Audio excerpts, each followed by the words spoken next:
요즘 공원이나 도로가의 나무들을 보면 잎을 모두 떨어뜨리고 앙상한 가지만으로 오들오들 떨면서 겨울을 나고 있는 것 같아 안타깝게 느껴진다고요? 그러나 그것은 잘못 알고 있는 상식으로 잎을 달고 있으면 오히려 얼어 죽기 때문에 겨울을 나기 위해 낙엽이라는 이름으로 잎을 스스로 떨어뜨린다는 사실 알고 계신가요? 그렇다면 겨울에도 푸른 잎을 가지고 있는 상록수들은 추운 겨울 날씨에도 얼어 죽지 않고 살아가고 있는 이유가 뭘까요? 안녕하십니까, 식물다큐TV의 강PD입니다. 오늘은 상록수들에게 물어본다, 그들의 잎의 비밀을 이라는 주제로 그들의 잎에는 어떤 비밀이 숨어 있는지 등 삶의 방식을 알아보도록 하겠습니다.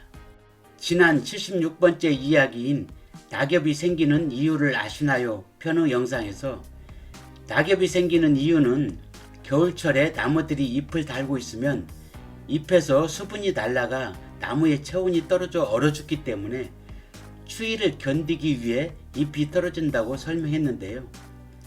쉽게 설명을 하면 겨울철에 잎을 달고 있으면 잎의 기공이라는 구멍으로 물이 밖으로 빠져나가게 되는데, 이렇게 되면 나무의 체온이 떨어지게 됩니다. 사람도 더울 때면 몸의 온도를 낮추기 위해 물을 밖으로 내보내는, 즉 땀을 내는 것과 같은 이치인데요. 이렇게 나무의 체온이 떨어지는 것을 방지하기 위해 겨울이 오기 전에 잎을 떨어뜨려 겨울 준비를 하는 것입니다. 그렇다면 상록수는 겨울에 잎을 가지고 있는데도 왜 얼어 죽지 않을까요? 그것을 알기 위해서는 항상 푸른 잎을 가지고 있는 상록수의 잎과 낙엽이 지는 낙엽수의 잎이 어떻게 다른지를 살펴보아야 합니다. 상록수의 잎은 낙엽수의 잎보다 상대적으로 두껍고 잎의 표피에 왁스층으로 덮여 있습니다. 동백나무, 사철나무, 휘양목 등의 잎을 만져보면 두껍고 왁스층으로 덮여 있어 반짝반짝 윤이 나는 것을 보신 적이 있을 텐데요. 이렇게 잎이 두껍고 왁스층으로 덮여 있어 수분 손실을 막아 겨울을 이겨내고 있습니다. 또한 상록수들은 소나무나 잣나무처럼 바늘잎의 구조를 가진 침엽수들이 많이 있는데요. 침엽수는 바늘잎 구조를 하고 있어 표면적을 최소화시키고 있으며 물이 빠져나가는 기공의 수가 상대적으로 적고 크기도 작으며 기공이 깊숙이 숨어 있어 수분 증발을 효율적으로 통제가 가능하다고 합니다. 따라서 상록수 중 잎이 넓은 화렵수는 잎이 두껍고 왁스층으로 덮여 있으며 바늘잎을 가진 침엽수는 기공수가 적고 기공이 깊게 숨어 있어 잎을 가지고 있으면서도 수분 증발을 통제할 수 있어 겨울에도 얼어 죽지 않고 살아가고 있는 것입니다. 그렇다면 상록수들의 잎은 한번 잎이 나오면 떨어지지 않고 평생 동안 살아가나요? 라는 질문이 나올 수밖에 없는데요. 그러나 상록수들의 잎들도 수명이 있어 일정한 기간이 지나면 수명을 다하고 떨어집니다.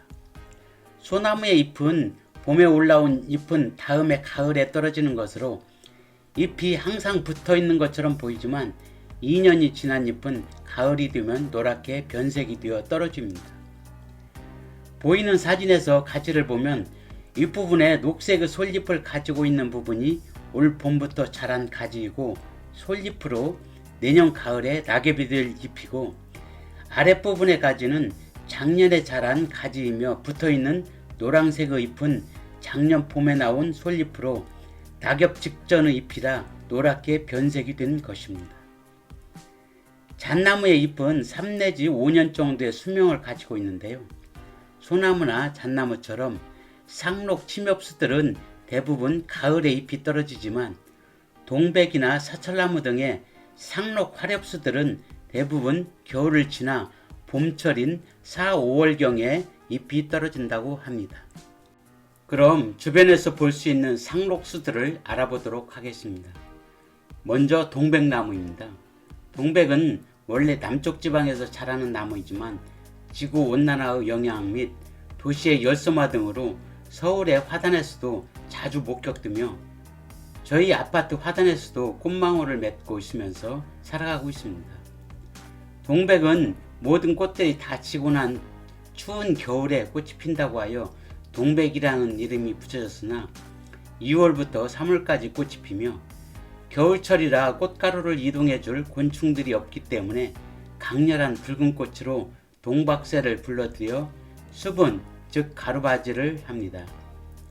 또 하나의 특징은 대부분의 꽃들은 시들면서 꽃잎이 하나씩 흩어져 떨어지는 반면 동백은 시들지 않는 꽃이 통째로 떨어지는데 땅바닥에 떨어진 꽃들의 모습도 아름다워 나무에 피고 땅바닥에 피고 그 감흥을 못 잊어 가슴 속에 핀다 하여 세 번 피는 겨울꽃이라는 별칭을 가지고 있는 나무이기도 합니다. 보이는 나무는 사철나무입니다. 사철나무는 동아시아에 분포하며 노박덩굴과의 상록 화렵 관목으로 중부지방에서 잎이 넓은 화렵수로 된 상록수가 손에 꼽을 정도로 많지 않기 때문에 겨울철 녹음을 조성하는 용도로 정원수로 심어지며 항상 푸른 잎을 가지고 있기 때문에 울타리에 많이 심는 나무입니다. 이른 봄에 추위가 가시기도 전에 가지 끝에서 연한 초록색의 새잎이 돋아나며 윤기가 나는 잎은 마주나며 두껍고 타원형의 모양이고 5월에서 7월에 걸쳐 황백색의 작은 꽃이 조밀하게 모여 피며 10월에 엷은 홍색의 열매는 네 갈래로 갈라지면서 씨가 나옵니다. 번식은 삽목을 하면 뿌리가 잘 내리므로 장마철에 당년가지를 10cm 정도로 잘라 삽목을 하여 번식을 합니다. 다음은 소나무류를 소개하겠습니다. 우리가 흔히 접하는 소나무류는 6형제가 있는데 잎이 2개로 뭉쳐진 소나무와 곰솔이 있고 3개로 뭉쳐진 니기다 소나무와 백송이 있으며 5개로 뭉쳐진 잣나무와 스트로보 잣나무가 있습니다. 잎이 2개로 뭉쳐진 소나무는 줄기가 붉은색을 띈다 하여 적송, 육지 내륙에 분포한다 하여 육송이라 부르며 곰솔은 검은솔에서 유래되었는데 줄기가 검은색을 띈다 하여 흑송, 해안가에 분포한다 하여 해송이라고 부릅니다. 잎이 3개로 뭉쳐진 니기다 소나무는 소나무에 비해 상대적으로 곧게 자라며 나무 줄기 마디에서 잎이 많이 나오는데 소나무류에서 유일하게 맹아가 나오는 특성이 있으며 백송은 수피가 비늘처럼 벗겨지며 색이 흰색과 녹색이 혼합되어 있는 특징을 가지고 있습니다. 잎이 5개로 뭉쳐진 잣나무는 소나무와 유사한데 수피는 어렸을 때는 젓갈색에서 햇수가 지나면 흑갈색으로 변하며 잣이 열려 수익을 올리기도 하는데 스트로보 잣나무는 수피가 매끄러운 특성을 가지고 있으며 열매는 열리지만 잣처럼 먹지는 않고 있습니다. 이상으로 상록수들에게 물어본다.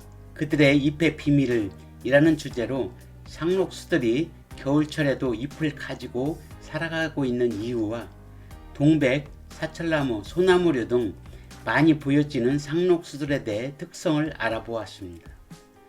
낙엽수들은 추위를 이기기 위해 낙엽이라는 이름으로 잎을 떨구고 살고 있지만 상록수들은 겨울에도 잎을 달고 있으면서도 얼어 죽지 않는 비밀을 영상을 통해 이해하셨으리라 생각됩니다.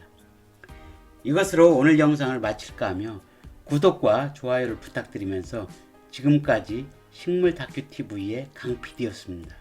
감사합니다.